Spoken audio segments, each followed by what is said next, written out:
دور کرنے کی کوشش کی جاتی ہے، عداوت پیدا کی جاتی ہے۔ پتہ آپ کو ہمارے وزیر صاحب نے پچھلے دنوں کہا کہ یہ تو پسماندہ طبقے کے لوگ ہیں، اس چیز کا تسلسل کیا جاتا ہے۔ پھر ڈھیروں لوگ ہوتے ہیں جو روز نئی نئی داستانیں بنا کے علماء سے لوگوں کو دور کرنے کی کوشش کرتے ہیں۔ بھائیوں، علم کا ذوق پیدا کریں۔ 10 شوال اور 14 جون بریلی میں فاضل بریلوی رحمت اللہ تعالیٰ علیہ پیدا ہوئے۔ اعلیٰ حضرت رحمت اللہ علیہ 4 سال 4 مہینے اور 4 دن کی عمر ہوئی تو بسم اللہ شریف کرائی گئی، پڑھنا شروع کیا۔ 6.5 سال کی عمر تھی تو ممبر پر بیٹھ کر نبی پاک کا میلاد بیان کرنا شروع کیا۔ 13 سال کی عمر میں اعلیٰ حضرت نے تمام علوم حاصل کر لیے تھے۔ 13 اور تقریباً 13.5 سال اور 13.25 سال کے علم میں ایک ہوتا ہے تقریر کرنا اور ہوتا ہے ایک ہوتا ہے فتویٰ لکھنا۔ بہت بڑا مفتی ہو تو فتویٰ لکھتا ہے، تو ابھی اعلیٰ حضرت کی عمر پوری 14 سال نہیں ہوئی تھی کہ فتویٰ پہلا لکھ کے دے دیا۔ آپ کے والد صاحب بہت بڑے مفتی تھے، زمانہ فتویٰ لیتا تھا۔ جب پہلا فتویٰ اعلیٰ حضرت نے دیا تو آپ کے ابا جی اسی دن اٹھے، فرمانے لگے بیٹے میں آج سے فارغ ہوں، فتویٰ تو ہی لکھا کرے گا۔ اور یہ پتہ ہے بات کیا ہے، لوگوں کو حسد پیدا ہو جاتا ہے، جس میں کوئی خوبی ہو نا اس کی خوبی کا اعتراف کرنا چاہیے، جلنا نہیں چاہیے۔ لوگ جلتے ہیں، داستان سرائی کرتے ہیں، پروگرام بناتے ہیں۔ خوبی ہو تو خوبی کا اعتراف، ہم خوبی کا اعتراف نہیں کرتے، یہ ہمارا نقص ہے۔ اعلیٰ حضرت رحمت اللہ علیہ کو اللہ نے کمال دیا۔ اعلیٰ حضرت سے عمر میں بڑے تھے مولانا وسیع احمد صاحب، اور محدث تھے بہت بڑے، پیلی بھیت میں رہتے تھے۔ ان کی اعلیٰ حضرت سے ملاقات ہوئی تو فرمانے لگے بھئی یہ معمولی بندہ نہیں، یہ مجدد ہے اپنے وقت کا۔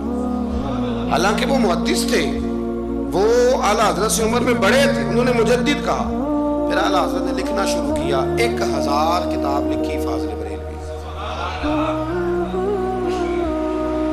کتنی پڑھی ہے ویسے ایسا کدی 1000؟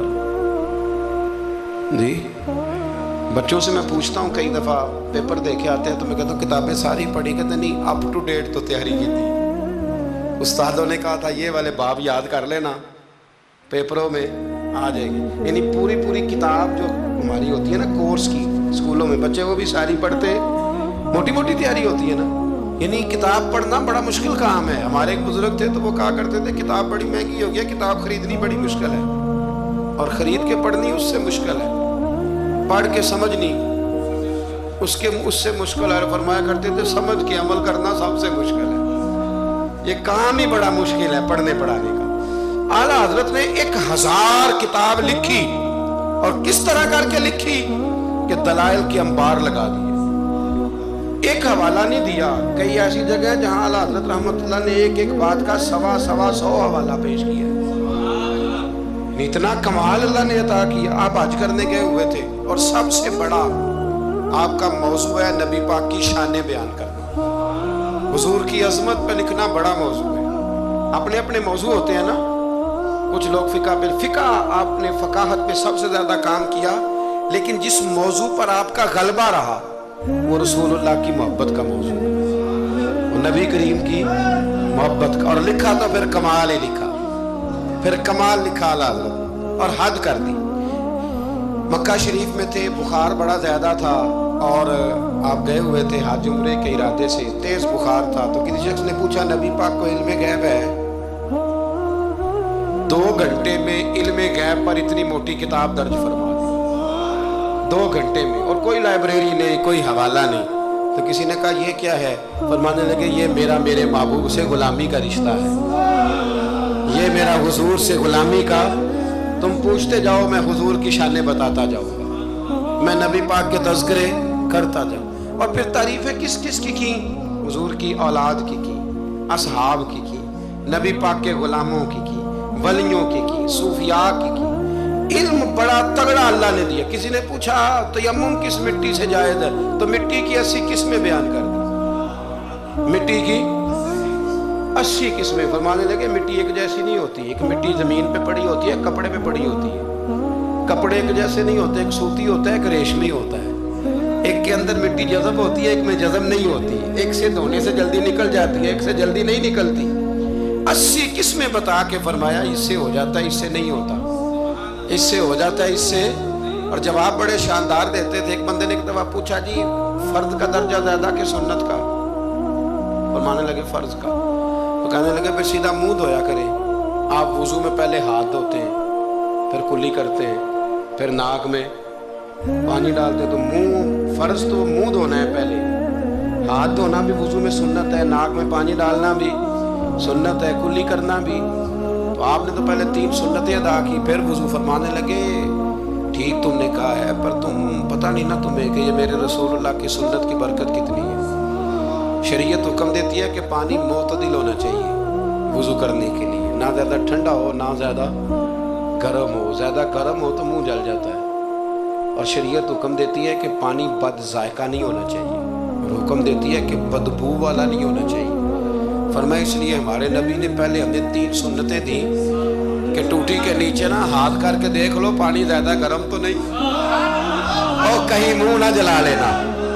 اور پھر ہمارے نبی نے ہمیں سنت دے کے بتایا کہ منہ میں ڈال کے دیکھ لو بد ذائقہ تو نہیں. پھر کہا ناک میں ڈال کے دیکھ لو کہ اس سے بو تو نہیں آتی. فرمایا مصطفیٰ نے کہا میری 3 سنتیں ادا کر کے اب چہرے پہ پانی ڈالو گے تو فرض ادا کرنے کا مزہ آ جائے گا. اعلیٰ حضرت کو اللہ نے وہ کمال دیا، ملک سخن کی شاہی تم کو رضا مسلم، جس سمت آ گئے ہو سکے بٹھا دیے. باتیں بہت ساری ہیں، کچھ خالص علمی ہوتی ہیں، کچھ بڑے علم بھی ہوتا ہے اور اس میں لطف بھی ہوتا ہے. تو ایک لطف والی بات ہے آپ کو سناتا ہوں. علماء میں نا ایک مسئلے میں اختلاف ہے. خیر اب تو علماء میں مسئلے میں اختلاف ہو تو جاہل چھلانگ لگا کے اندر آ جاتے ہیں. کہتے تو ان کی پتہ تھا پوچھو. علماء میں اکثر مسائل میں اختلاف رائے ہو جاتا تھا اور ہے آج بھی. امام شافعی اور امام مالک کا اختلاف کوئی نہیں تو کیا گالیاں دینی شروع کر دیں گے لوگ؟ اختلاف رائے علماء کے اندر ہو جاتا ہے. تو اختلاف رائے ہے علماء کے ایک مسئلے کے اندر، وہ کیا ہے؟ اور فقہی مسائل میں اختلاف ہوتا ہے، عقیدے میں اختلاف نہیں ہوتا. یہ یاد رکھ لیں، جو عقیدہ ہوتا ہے وہ عقیدہ ہوتا ہے. جو محبوب کی غلامی کی بات ہے وہ نبی پاک کی، اس میں کوئی بات دوسری ہوتی نہیں. بہرحال اعلیٰ حضرت کا فتویٰ یہ ہے کہ جمعے کی جو دوسری اذان ہے نا وہ بعض مسجدوں میں خطیب کے سامنے پڑھی جاتی ہے، یعنی خطیب کے بالکل سامنے بندہ کھڑا ہو کے نا جمعے کی دوسری اذان. اعلیٰ حضرت کا فتویٰ نہیں باہر دروازے پہ پڑھو، مسجد کے دروازے پہ جو یہاں پڑھتا ہے اذان اس کی بھی ہو جاتی ہے. کہ یہ ایک فقہی مسئلہ ہے، اس میں اختلاف رائے ہو سکتا ہے. اعلیٰ حضرت رحمۃ اللہ علیہ کے خلیفہ رہتے تھے جبل پور میں. فاضل بریلوی جبل پور گئے ان کی دعوت پر، وہاں آپ نے جمعہ پڑھایا تو ایک بندے نے نا آپ کو چٹ دے دی کہ حضرت صاحب جمعے والے دن تو جمعے کی دوسری اذان ہے وہ کہاں پڑھنی چاہیے؟ تو اعلیٰ حضرت فرمانے لگے کہ باہر دروازے پہ پڑھو جمعے کی دوسری اذان. وہاں کچھ اپنے ہی نظریے کے لوگ تھے، اپنے ہی تیر کھا کے جو دیکھا کمی گاہ کی طرف تو اپنے ہی دوستوں سے ملاقات ہو. غیروں کو اتنا مسئلہ بھی کوئی نہیں ہوتا، حسد ہمیشہ اپنوں میں ہوتا ہے. تو وہ اپنے ہی لوگ تھے، وہ کہنے لگے جی ہم 50 سال سے دے رہے ہیں اذان، مولوی صاحب نے یہاں کے لڑائی کرا دی ہے کہ اذان باہر پڑھو. انہوں نے نا کچہری میں، اعلیٰ حضرت انگریز کی عدالت کو عدالت نہیں فرماتے تھے، کہتے تھے عدالت تو وہ ہوتی ہے جہاں عدل ہو. یہ کچہریاں ہیں، یہ عدالتیں، وہ عدالت کہتے نہیں تھے، کہتے عدالت کا مطلب ہے عدل والی جگہ. اعلیٰ حضرت کبھی نہیں گئے تھے انگریز کی عدالت میں. تو جب ان سے کہا گیا نا کہ مقدمہ کر دیا کسی نے کہ لو جی ہم 50 سال سے اذان پڑھ رہے ہیں تو انہوں نے نواں فتویٰ دے دیا ہے کہ اذان جو باہر پڑھے، تو اعلیٰ حضرت کو نوٹس آ گیا عدالت سے. آپ کبھی جایا نہیں کرتے تھے. اتفاق کی بات، وہ جو آواز دینے والا تھا نا، جو آواز دیتا تھا فلاں بن فلاں حاضر، وہ اعلیٰ حضرت کا مرید تھا. اعلیٰ حضرت اس کو ساری بات سمجھا دی کہ میری باری آئی تو تم نے کرنا کیا ہے. اس نے کہا جی ٹھیک ہے، مسئلہ طے ہو گیا. ہوا یہ کہ جب جج نے کہا نا مولانا احمد رضا ولد نقی علی خان حاضر ہو، ان کی باری آئی تو اردلی کو کہا جج نے، اس نے کیس سارا پہلے اسٹڈی کر لیا، مسلمان تھا جج بھی، اس نے پڑھ لیا کہ 2 علماء کے درمیان اختلاف ہے. ایک کہتے ہیں کہ یہاں اذان پڑھنی چاہیے، دوسرے کہتے ہیں کہ اذان باہر پڑھنی چاہیے. تو وہ پتہ کیا کہتا ہے، اس کو سمجھایا ہوا تھا. جج کہنے لگا چلو جی یہ مسئلہ بھی نمٹاؤ. وہ مدعی پارٹی بھی آئی ہوئی تھی،